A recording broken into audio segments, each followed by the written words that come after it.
ये है आपणकर मकरासन। एबे एई पोजीशन आमे जिबा भुजंगासन। भुजंगासन रो तीनटा पोजीशन होउची अर्ध भुजंगासन, पूर्ण भुजंगासन, तिर्यक भुजंगासन।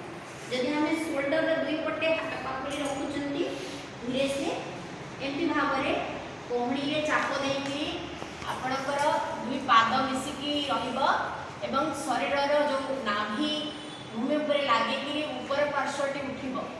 ये है अर्ध भुजंगासन। पूर्ण भुजंगासन को आसीबा दुई हाथ पाखुरी रे भरा देकी उठिबा।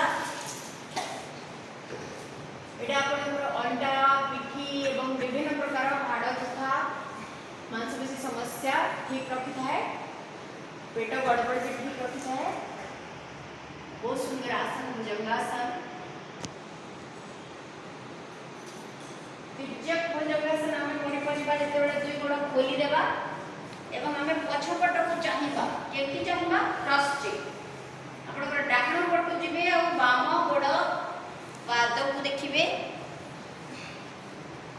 पुणी बाम पटु जाईकी डाहाण गोड़र पाद को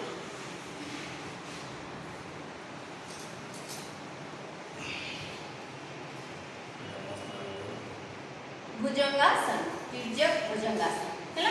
भुजंगासन जो माने पेट कमेबा पई चाहुचंती एंती दुई हाथ को क्रॉस करके सामने रे रखंदो। आ हमें टिके स्पीड जदी करबा पेट कम करना है जिसको ऐसे इस तरह से रेडी 1